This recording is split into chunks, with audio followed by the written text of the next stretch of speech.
Comment avoir plus confiance en soi? Comment développer sa confiance, son influence et même son charisme immédiatement? Et oui, parce que ici, je vais vous partager 3 tips, 3 petites techniques pour immédiatement, et c'est vraiment instantané, booster au maximum votre confiance qui va avoir un impact sur votre influence, votre faculté à convaincre, à gagner la confiance aussi des autres, à avoir plus d'impact, à avoir plus de charisme et tout ce qui va avec justement le rayonnement grâce à la confiance en soi. Et si vous me suivez, vous savez que c'est un sujet qui me tient énormément à cœur parce que la confiance en soi, c'est l'un des sujets sur lesquels j'ai le plus travaillé dans ma vie, que je travaille encore aujourd'hui, parce que je ne suis pas arrivé comme ça sur des scènes à faire des conférences ou à faire des contenus, des vidéos, des podcasts, des articles. J'étais avant tout, quand j'étais jeune, le gros timide enfermé dans sa chambre qui à l'école primaire se faisait emmerder, au collège était dans son coin, au lycée commençait un peu à s'épanouir mais était toujours avec cette grosse timidité. Et ce qui fait que c'est quelque chose que j'ai travaillé sur le très long terme. Et je vais justement vous montrer comment travailler le fond, mais aussi comment on peut très rapidement développer une grosse confiance quand on en a besoin.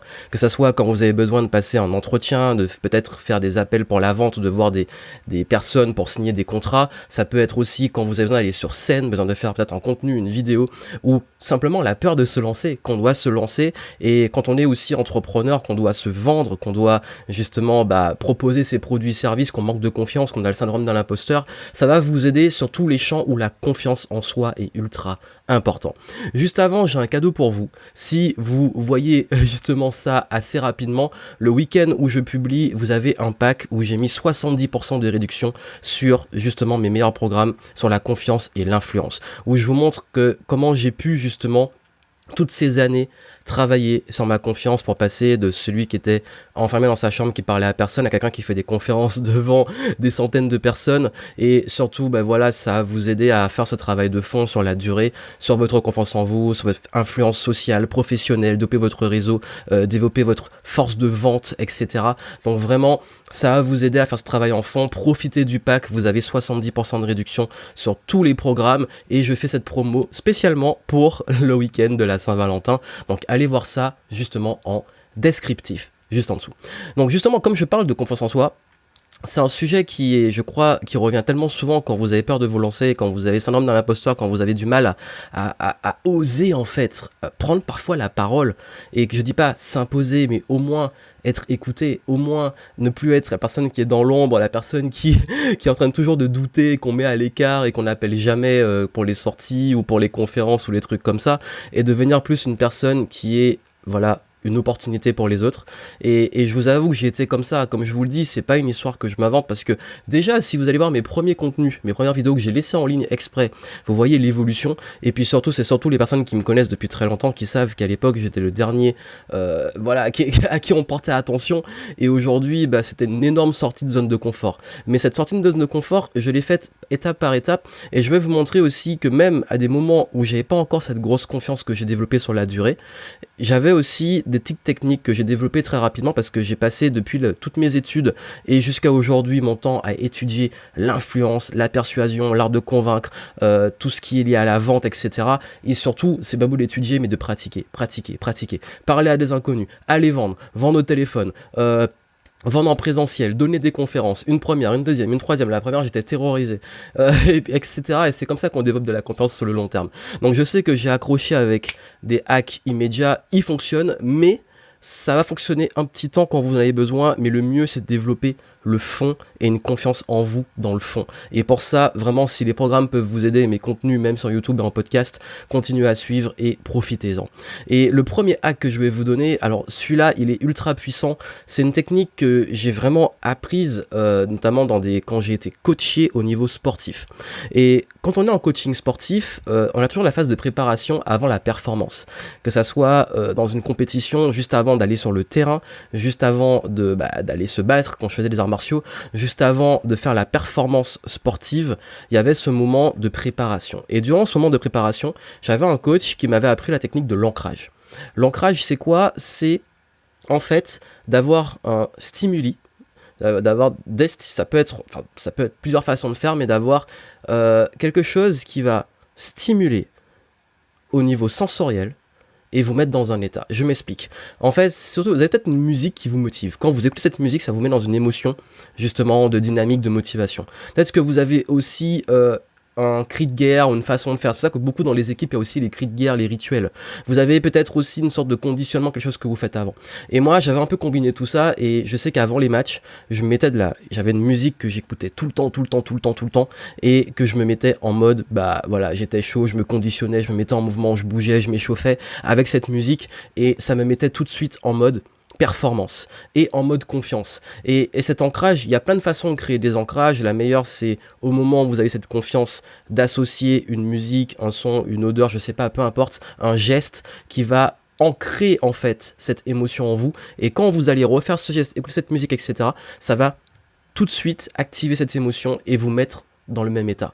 Et c'est pour ça aussi que ça marche aussi avec les émotions négatives, où on peut, avec justement des ancrages négatifs, se retrouver, hop, par exemple, sentir une odeur qui nous rappelle un moment difficile de notre vie, ou une musique qui est triste, qu'on a eu un moment où on était peut-être, je sais pas, en deuil, ou sur une déception amoureuse, et quelque chose qui était dur pour nous, et du coup on va s'en rappeler et se mettre dans la même énergie. Donc autant l'utiliser pour du positif. La technique de l'ancrage, en fait, permet vraiment de vous mettre dans ce mindset et ce conditionnement qui, quand vous en avez besoin, justement, quand on dit que c'est un claquement de doigts, quand l'ancrage est bien travaillé, hop, justement, vous pouvez vous mettre très rapidement en mode confiance. Et moi, j'ai différentes techniques d'ancrage que j'utilise en conférence avant d'aller sur scène, que j'utilise également avant de faire justement des contenus comme celui-ci, avant de faire des vidéos, avant de faire des podcasts, pour me mettre dans la bonne énergie et pour justement, très rapidement, même si je suis pas bien, même si je suis en basse énergie, même si je suis pas motivé, boum, je me mets en bonne condition et j'arrive à switcher.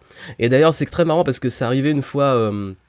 Pendant un événement, justement, c'était pas moi qui donnais les conférences, mais c'était un événement où il y avait plusieurs conférenciers, et à un moment il y avait des gens qui filmaient, et comme le caméraman me connaissait, il voulait me filmer, que j'apporte un retour, et aussi que je donne un feedback sur l'événement. Et je lui ai dit, pour l'instant, enfin, j'étais vraiment fatigué, c'était à la fin de l'événement, c'était des journées assez lourdes, et quand il vient me voir, je lui dis, bon, je sais pas et tout, il a vu que j'étais fatigué, j'avais les yeux rouges et tout, et il me dit, bon, c'est ok, on le fait pas. Et j'ai dit, bon, attends, donne-moi vraiment 1 minute. Pendant 1 minute, j'ai fait mon petit rituel et boum, je lui ai dit, c'est bon. Et il m'a vu changer, il m'a dit, mais comment tu fais en fait? J'ai dit, c'est mon métier et tout. Mais c'est l'anecdote que je vous donne parce que cette technique-là, on peut l'utiliser dans tout contexte. Et justement, dans les programmes que vous avez en descriptif, je vous donne comment créer vos propres ancrages, différentes techniques pour créer les ancrages. Vous pouvez aussi le faire avec des coachs. Mais ça, c'est l'une des techniques les plus puissante pour switcher en mode confiance très rapidement, et même ça vous met vraiment, surtout quand on publie du contenu, on doit être dans ce rôle de leader, c'est très puissant. Et puisque je parle de rôle, ça nous amène au deuxième conseil. Le deuxième conseil, alors celui-là, je vous dis, il dépote. Pourquoi il dépote ? Parce que j'ai utilisé ça pendant justement, je parlais justement des conférences, et j'ai travaillé ça quand je travaillais justement la préparation pour des conférences, et on me faisait jouer des rôles. On me disait, bon là tu fais celui qui est énervé, là tu fais celui qui est triste, là tu fais celui qui est surexcité, là tu fais le chef des armées qui motive ses troupes, etc. Et je vais rester justement sur le chef des armées qui motive ses troupes. Je vais vous raconter une anecdote que j'ai vécue dans les arts martiaux, où mon sensei, justement il m'avait confié qu'un jour il était pas bien parce qu'il venait de perdre un proche, et il m'a dit là en fait je peux pas me permettre, parce qu'en plus c'est vrai, c'était avant une compète, il devait un peu nous motiver pour le truc, mais avec moi il a été, en fait, comme il connaissait un peu mes parents, donc on se connaissait un peu, et il m'a fait cette confession qu'il était vraiment pas bien, qu'il y a des moments où il devait aller dans les toilettes pour pleurer, et c'est vrai. Et à ce moment, il a dit, bon, là, je dois motiver les autres, mais je sais pas si je vais y arriver, mais je vais le faire quand même. Et en fait, j'ai vu cette scène avec mon regard d'ado, ça m'a marqué à vie parce que je l'ai vu, quand il est arrivé devant tout le monde, il était fort, c'est vraiment comme le gars qui motive son armée, il est arrivé, il nous a fixé comme ça, ultra motivé, le regard, mais vraiment, même dans son regard, ça sentait la détermination. Il nous a fait un pitch de motivation, il était vraiment, mais un charisme monumental, et après, il est parti. Je l'ai vu juste après qu'il ait fait ça, il est parti. Je sais pas qu'est-ce qui s'est passé après, et c'est seulement après que j'ai su qu'une fois qu'il a fait ça, il est parti et il est allé justement retourner pleurer dans les toilettes, dans les vestiaires. Et quand j'ai su ça, ça m'a beaucoup touché parce que je me dis, waouh, il montre cette force, il a l'audace de montrer cette force, et il arrive à jouer ce rôle parce qu'il y a besoin qu'il ait ce rôle. C'est pas le moment de justement d'être pas bien, mais en plus on peut oui jouer la carte de la vulnérabilité, etc., mais c'est pas le moment en fait. C'était juste pas le moment. Et ça, enfin, dans l'idée, oui, la vulnérabilité, il en a parlé après. Il a dit, bah voilà, qu'il vit le deuil, qu'il est pas bien, tout le monde l'a vu. Je dis pas que vous devez porter un masque tout le temps, mais qu'il a mis ce masque au moment clé parce que justement, c'était le moment où il fallait qu'il soit ce leader charismatique. Et ça m'a marqué à vie parce que je me suis dit, waouh. En fait, il y a des fois, c'est vrai qu'on peut avoir nos problèmes personnels, qu'on peut avoir nos démons, qu'on peut ne pas être bien, mais il y a des fois où il faut quand même assurer. Il faut quand même assurer. On peut être vulnérable, et c'est ok d'être vulnérable. Il y a des fois, on peut pas toujours être au top, mais il y a des moments où, quand il faut avoir ce rôle, il faut l'avoir. Et on a vu ça dans le sport, avec des grands sportifs qui étaient pas bien et qui ont fait leur meilleur match de leur vie. On se rappelle du match de Michael Jordan où il était malade, où il avait fait une intoxication alimentaire et c'est l'un des meilleurs matchs de sa vie. Il a fait gagner les Bulls qui ont ensuite gagné le championnat. Il y a des histoires comme ça en fait, et c'est justement ça où je vais vous amener cette deuxième technique qui est parfois quand vous n'êtes pas bien, quand vous êtes en basse énergie, quand vous n'avez pas confiance, juste jouer le rôle. Incarner ce leader. Imaginez, qui serais-je? Quel serait le personnage, le moi, charismatique et en mode leadership? Qui serait ce personnage? Et incarnez-le. Et ça, je l'ai fait une fois en conférence où j'étais pas bien, et je l'ai même partagé, avec vous lors d'une série de vidéos que j'ai fait qui était 28 jours pour changer de vie. Et à l'époque, c'était en 2014, j'avais fait une série de vidéos, et c'est seulement après que j'ai dévoilé que pendant la série de vidéos, j'avais perdu mon grand-père à l'époque, et j'étais vraiment pas bien, et j'ai pris sur moi en me disant, je me suis engagé, j'aurais pu arrêter, me dire, bon en fait ça, mais j'ai dit non, en fait, je me suis presque accroché à ça parce que je me suis dit rester en mouvement et m'occuper, ça me faisait du bien, mais j'étais quand même pas bien. Et je crois que ça s'est pas vu et les gens l'ont pas capté. C'est quoi quand après je l'ai dit, ils ont dit ah ouais Johan, mais merci d'avoir fait ce contenu et tout. Des vidéos qui aujourd'hui m'ont fait connaître et qui sont les plus vues de ma chaîne YouTube, qui ont fait pour certaines un demi-million de vues. Et ça en fait, ça a été fait en jouant mon rôle de je suis dans mon cadre pro, je dois faire ces vidéos et après je rentre faire mon deuil. Et j'avais ça au fond de moi et j'ai joué ce rôle en fait. Et voilà, je dis pas de mettre un masque, de s'inventer une vie, je dis juste qu'il y a des contextes, des moments où si vous devez être en charisme et leadership et cette posture, jouer ce rôle, et ça s'apprend. Les acteurs, ils jouent un rôle, c'est ça. Et même, il faut être lucide, quand on fait une conférence et tout, bah aussi on a ce rôle d'impacter, d'être bien pour les gens. Même un humoriste, même qui doit faire rire, il joue ce rôle d'humoriste, de personne qui est drôle. Et dans tout contexte qu'on peut avoir dans sa vie, il y a des moments où ça arrive qu'on soit pas bien, c'est ok d'être vulnérable, c'est ok d'être pas bien, mais juste par respect pour les gens que vous aurez en face, vous pouvez jouer ce rôle, et même pour vous, bah, même sans arriver dans les extrêmes où on n'est pas bien, vous pouvez justement incarner ce rôle, incarner ce leadership et vous dire quel serait mon personnage charismatique et leader et comment je peux l'incarner. Et même quand vous avez juste besoin d'un petit peu de confiance, vous avez besoin de ce petit truc là, vous pouvez le faire sans attendre que ça soit une catastrophe ou d'être vraiment mal pour l'utiliser. Et ça même, justement, je l'utilise même pour mes contenus. Parfois, hop, j'incarne le Johan qui doit faire sa vidéo ou son contenu et hop, je me mets dans les conditions. Et ça, c'est ultra puissant.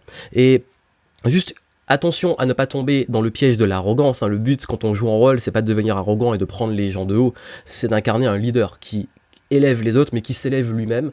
Et être en confiance, à la nuance avec être arrogant, être en confiance, c'est être sûr de soi dans le sens de ses capacités. Être sûr de ses capacités à.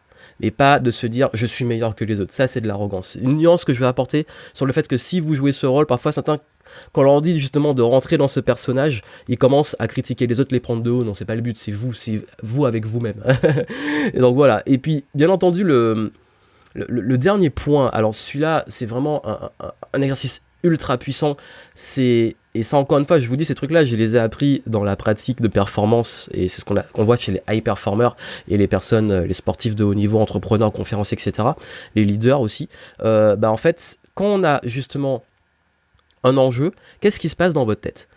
Qu'est-ce qui fait que vous manquez de confiance? Vous vous dites ça marchera pas, ou je vais échouer, ou si je vais sur scène, je vais être jugé, ou alors je vais avoir un blanc, je vais me foirer, les gens ils vont penser ça. On se fait plein de petites histoires dans nos têtes en fait. On se projette dans des histoires négatives où ça se passe mal.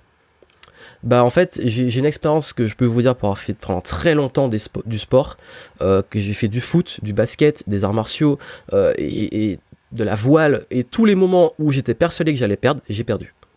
Et après, qu'est-ce qu'on fait? On se dit, je l'avais dit, je suis nul, ça marchera pas. Et on s'auto-convainc. Et on rentre dans cette spirale. ça a pas marché, ou je vais échouer, j'échoue, je vous l'avais dit. Je vais échouer, j'échoue, je vous l'avais dit.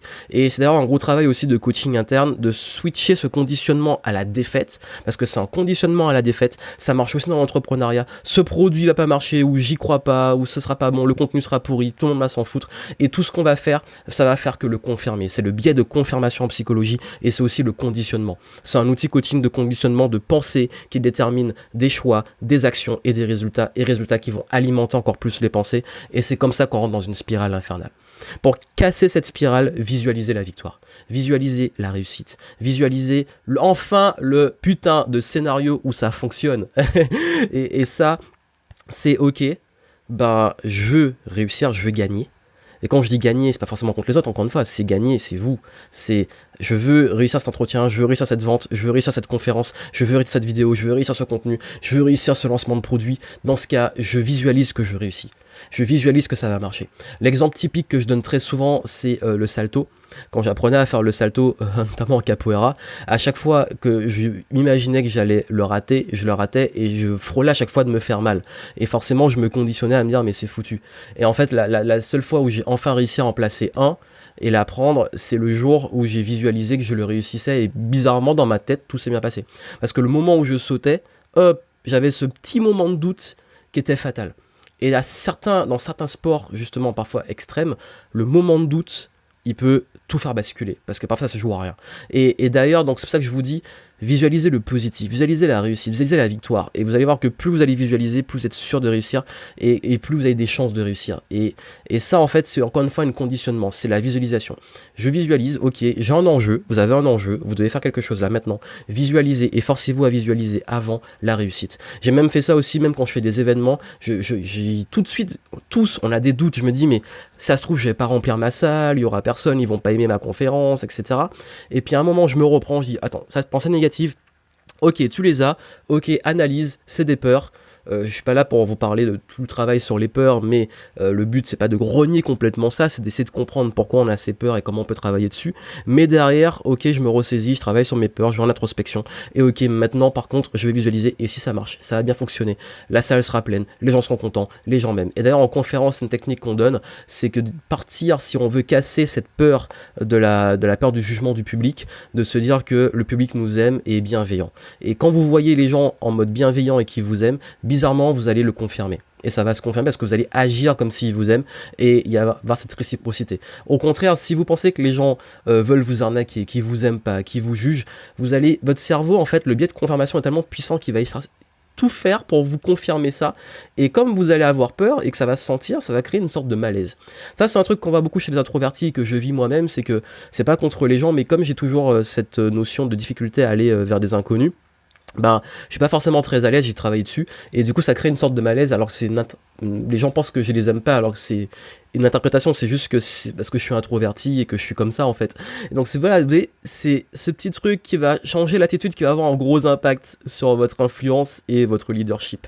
Donc voilà les conseils que je voulais vous donner, c'est vraiment ça, c'est la puissance de l'ancrage, la puissance de justement de pouvoir incarner le rôle confiant, positif, même votre posture, etc.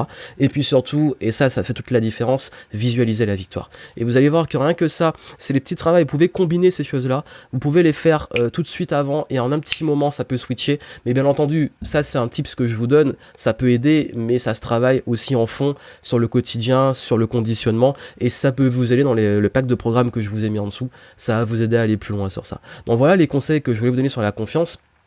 C'est ok d'avoir des doutes, c'est ok d'avoir des peurs, c'est normal, on est tous comme ça à tout niveau. La seule chose c'est justement d'essayer de travailler dessus pour pouvoir passer des paliers, pour pouvoir gagner en confiance. Et comme je vous l'ai dit par rapport à mon parcours personnel, il n'y a pas de finalité, tout se travaille. Si moi, le timide introverti qui se faisait presque frapper à l'école, aujourd'hui je vais qui je suis, en fait, je pense que tout le monde peut y arriver. Le tout, c'est d'y croire. Et je vous dis, c'est la confiance en vous, ça se travaille. Et puis de s'exercer, ça va venir. Et n'oubliez jamais une chose, c'est que même les gens qui prétendent être sûrs en confiance, tout le monde a des doutes, tout le monde a des peurs, tout le monde a des moments où ils doutent d'eux-mêmes. Tout le monde a par moment des syndromes de l'imposteur, parce qu'on est humain, parce que c'est humain, et c'est ok. Le seul truc, ça ne va pas vous empêcher, justement, de faire ce que vous avez à faire, de prendre la parole, c'est d'avoir envie de prendre la parole, de passer un message, d'apporter de la valeur, de créer ce leadership, d'impacter le monde, de changer le monde, peu importe votre ambition, ça ne va pas vous arrêter, et vraiment, je vous souhaite d'avoir plein de confiance en vous. Si c'est pas encore fait, suivez la chaîne YouTube, suivez également le podcast si vous voulez des contenus qui vous aident dans le leadership, l'influence, le business, la confiance en soi, etc. Et puis moi, je vous souhaite plein de succès et encore une fois, comme je vous l'ai dit, ayez confiance en vous et vous allez voir que c'est dans l'apprentissage que ça va se développer. À très bientôt.